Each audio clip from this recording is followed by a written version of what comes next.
Hello, this is Lewis Capaldi and you're watching Total Entertainment.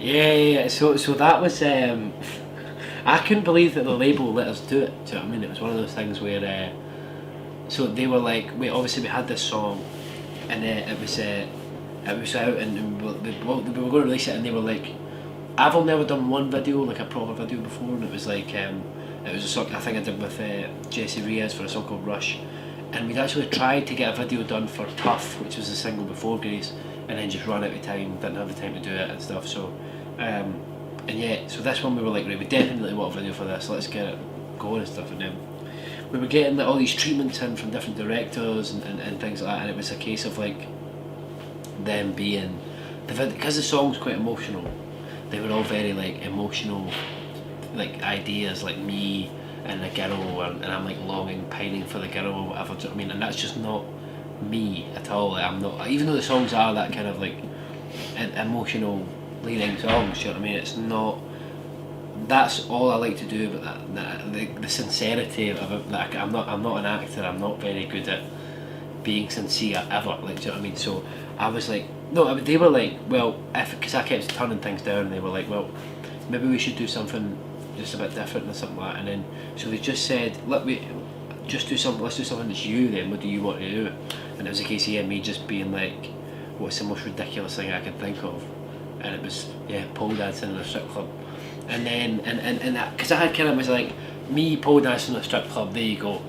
And they were a bit like, alright, cool, let's find a director and let's work with one. And I was like, oh shit, right, cool. Because I was kind of like thinking that they'd be like, no, we're not spending money on that. But they were like, fuck it, let's do it, let's go. So can I swear? Sorry. Yeah, go for alright, it. Cool. Yeah, they were like, fuck it, let's do it.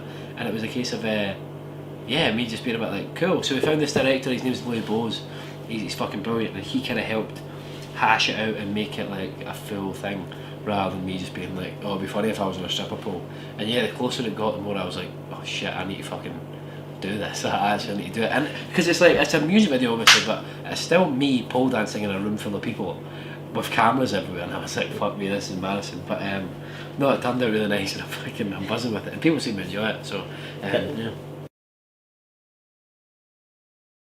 Oh fuck, anything. Like, it's not, we like just stupid shit. I can't understand. I can't like explain it completely, but like obviously just like anything. If someone makes a joke about like their knob, which is like so ridiculous, like, do you know what I mean? And it's just stuff that I really shouldn't be laughing at my age, but I just find everything funny, and anything that you can laugh at. I don't really think anything's necessarily too sacred to laugh at either. Do you know what I mean? I very much subscribe to that. So yeah, I'm pretty much good for anything. It's not very hard to make me laugh at all. Do you know what I mean? Something makes a shit joke, and I'm going to laugh. Like, do you know what I mean? Good stories. Aidan, my keyboard player, shat his pants yesterday. Is that the one you were hoping for? Yeah. That's, so he came in to the dressing room last night, and I'd been in a sorry, that's probably not the one you were hoping for, but I was at a video shoot all day, and I was kind of like, I came in, I've been up really early, I didn't get a good sleep the night before, I was a bit anxious and stuff, which that happens to me when I don't sleep. I get a bit kind of anxious and a bit pranged out, and I was at the shoot all day, and I was really drained, and there was stress with like getting the music together that's going to be coming out at some point. And then I came back to this dressing room, and I'm burned out, and I'm kind of sitting on my couch, and I'm just laying back, and I'm a bit like, fuck it, I don't know if I'm going to be able to do this. Like, I don't know if I'm going to be able to perform this gig as well as I would want to, because I'm just so done in. And then right when I was thinking that, my piano player Aidan, who he's toured with me since like before my first single was out and stuff like that, ran out of the room, grabbed a pair of like boxers out his case, and he was running away, and I goes, whoa, don't do that. Where the fuck are you going with those? Like, because I was like, we slag each other off for everything, so I was like, this is not going out like unnoticed, because there was loads of other people in the room as well, and it wasn't just me, and it was like no one else spotted it, and I was like, whoa, what's going on? No, what's going on here? What are you doing? And then he goes, I might have trusted the fart a bit too much, and he'd shat his fucking pants, and he's 21 years old. That's fucking bad. And it's not like we're touring like somewhere where, you know, you can't blame it on the food that you're not used to. Do you know what I mean? It's like we're in the UK, all he's done is eat fucking Subways. Well, maybe that's the issue. Subways and fucking McDonald's and that. But we're in Manchester, so totally. But no, he's fucking shit his pants. It's actually not. It was supposed to be, but so the day after, we're doing the Saturday night and the Sunday night, and I had planned, right, Sunday night I'll go. That's when I'll invite all my pals and all my friends and my family and stuff like that, and I'll go out after that. And I was looking at like just hiring a place after, and we'd all go and just get fucked up, for lack of a better word. But yeah. So what's happened now is I've doing Radio 1 Live Lounge the day after my London show, which is the following Tuesday. So I've got that on the Wednesday. So I now need to fly straight after my Glasgow show the Sunday. I have to fly down to London on a Monday morning, rehearse for that, film something else that we're doing for some TV thing, and then just the show the next day. So it won't be, unfortunately, but I'm sure I'll squeeze it in at some point. We went out in Bristol the other night, and I'm kind of still feeling the effects of that. So yeah, except from one date, which is Luxembourg, which is we had sold. We put on the venue cap was like 1,600 people, and we've sold 200 tickets. So I'm looking forward to going to Luxembourg. But the room is very big, and we're like, right, fuck it, because my thing about that, like, oh well, we can take it to a smaller room and anything like that. I'm like, no, let's keep it in the big room because I think it's fucking hilarious that we're doing a gig. Everywhere else is like mobbed and it's all amazing and we're selling out shows, and in Luxembourg just not into it apparently. But fuck it, the 200 people that are coming will have a fucking great time. Yeah, of course they will. It's fucking mental. Like, it's just one of these things where, like, and this isn't even. It amazes me even more that this isn't the first one we've done. This will be my, I believe, third tour of Europe, like third solo tour of Europe, and it's the biggest one so far. And it's the first one we're bringing the band out on, and yeah, it's just mental. You don't ever think. I never thought I'd play a gig out of fucking Glasgow, let alone, like, do you know what I mean, like fucking out of the country. So, no, it's been, sorry about that. Sorry. I just never thought it would be a possibility or something that I could even do. And yet, have the fact that these people are coming out and it's like 1,000 cap rooms, which is not. It's not. I mean, it's not massively different to what we're doing here. I mean, it's mental. It's just crazy. Well, when I first started gigging, I don't even think I had any. I think it was just something I liked doing. My first gig was when I was 11 years old, and yeah, it was just one of these things. I just did it because I thought I liked singing, and then I thought, right, I like singing. I knew I liked singing from the age of 4, so I was like, okay. Then I pissed about for a bit, and I was a child for a bit, and then got to like 11. My brother was always in bands. He's 6 years older than me. So he would have been 17 at the time. He was just starting to get in these bands and stuff, and I was like, alright, well, if I like singing and I want to do it like in front of people and stuff like that, I have to write my own songs. That was like, it wasn't ever like, oh, I'll do covers and write in front of people. It was always like, okay, I'll have to write my own songs if I want to sing.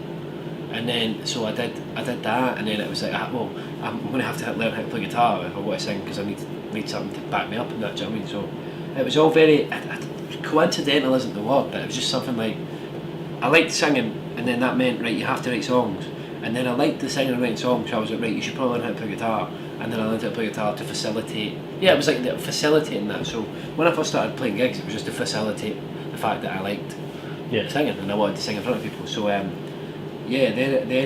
when I after I started doing it, because before I released my first single, I'd done 9 years of gigging. Like before which was Bruises last year. So yeah, it was one of these things where as I got older, I was always like, okay, I'd like to headline. There's a amazing venue in Scotland called King Tut's, which is like a 500 cap room.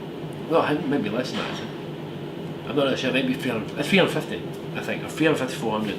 And I was like, I'd like to do that. And I'd like to play venues like that all around Scotland and all around the UK if I was very lucky. And just to be able to sustain a living doing what I'm doing, and that's it. And that's still the ambition. It's just that I'm very lucky in that it's kind of gone past that, and I'm now playing 2 nights at Barrowlands, and my name is actually like the Kind Tuts thing was always a big thing for me, and on the at the steps at Kind Tuts that go up to the venue, there's all the names of the bands that have played every year. So like Oasis were obviously famously signed on the spot at Kind Tuts. So it says like, I can't remember what year it was, 1991, 2, 3 or 4. It says Oasis, like Primal Scream and all that. Paolo Nutini's done it, like the Cribs, all these amazing bands. If you go up the years, it's just, you wouldn't believe the people that played there, the Strokes and all that stuff. It's Arctic Monkeys, it's incredible. And yeah, if you go up to the year 2017, my name's on the steps now, and it's just a fucking, it's a mental thing, do you know what I mean? And so that was kind of always my thing. I just wanted to sustain a living doing something that I didn't, doing something that I enjoyed, and not having to get an office job necessarily that I didn't want to get, or that I wasn't going to be good at, do you know what I mean? So yeah, and I'm just very lucky that it's come beyond. I think I had an interview earlier on, and I think there's been 2 points. One was last year I played a festival in Ireland. It was a couple of weeks after my first single had been out. That was it. No, my second single, and nothing else was out. 2 songs online, fuck all else. And then it was we were booked to play this gig in Ireland at the Electric Picnic Festival. I'd never been to Ireland before, like ever. So not even as like just to go and get pissed or go look about and stuff. Do you know what I mean? Not even as a tourist. It was just a festival just outside Dublin. And I remember getting booked for it and thinking, okay, it'll be a wee tent, no one will show up, and it'll be fine. But we got there and it was a 5,000 capacity tent, and I was like, oh fuck, right, this is going to be even more embarrassing. Because at the time as well, I was a bit, I mean, it's only a year ago, but I definitely was a lot more insecure about things. Like now, if I played the show and no one turned up, I'd be like that. Like I'm in Luxembourg, I'm like, cool, whatever. Like, do you know what I mean? But at the time, I was like, oh, this is so embarrassing. I've got to be so embarrassing. And I was wondering, why did my agent book this? This is mad. I can't believe it. And I was saying to my managers, why did we let them do this? And then I was standing at the side of the stage, and then I walked back down the ramp. And when I was at the side of the stage, there was no one in the tent. And this was about half an hour before I went gone on. Walked down the ramp, went and done some vocal warm-ups. And then when I came back to go on, I just walked straight on the stage, and the place was fucking rammed, back to front, full. And they were singing the 2 songs that were out. And then they were also like kind of catching on to the lyrics for the ones that weren't out and singing along there. And yeah, it was just that for me was like, oh shit, this is like what I've always wanted to do, and this is what when you see people singing on TV at festivals, that's what I always thought. Oh fuck, this is cool as fuck, and this is what it is, and it's actually happening to me now. And yeah, for that reason, that was like an early one, and that's always a reason I've liked playing in Ireland. I always fucking love playing in Ireland, and as after that as well, it was yesterday we played Manchester, and it was like that was my biggest headline show to date. It was 1,800 people, and it was just like I went out. I didn't really know the size of the venue or anything like that yesterday. I kind of just, and because I was doing that video shoot all day, I'd kind of blocked it in my mind. And it was like, yeah, it was a weird thing walking out and being like having all those people there, and it was the first time I think that because when you do these shows, you kind of go out and you play and you sing, but you're so worried about making sure you do well and making sure you give everybody the night that they deserve, that they've paid to see, essentially, that you don't really, when they're singing back at you, you're kind of numb to it because you're like, right, come on, I don't want to fuck this up, well I am anyway. And then last night for some reason I just wasn't in that I don't want to fuck this up space. I kind of, maybe it's because we've done a couple of shows on this tour now, and I feel like we're in a nice little groove with it, but it was just incredible, and just they were really fucking loud, and it was just having everybody like, I don't know, it was a genuine moment where I was like, fuck, this is like incredible, and this is my job. So that was definitely one. So yeah, I've been asking for a football top for every city that I go to on this tour, which isn't, I don't know if that's a bit diva, but it's more like I would kind of like it to be like, oh, when we played Bristol, we got this t-shirt, and we got this t-shirt. And a lot of people just ignore it.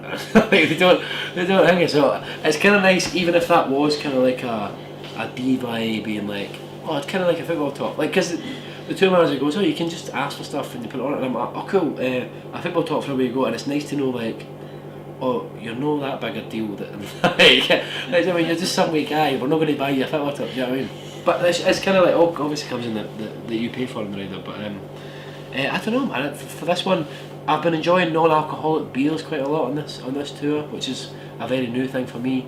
It's just they're very good for before you go on, because I think I can always crave the taste of like a beer before I go on, but then I always get like a bit too pissed, or in the past I've always been getting a bit too pissed, and then I've got the beers for after. So non-alcoholic beers for before the gig, alcoholic beers and gin for after the gig, and Special K. We get Special K. That's quite nice. So Special K. There you go.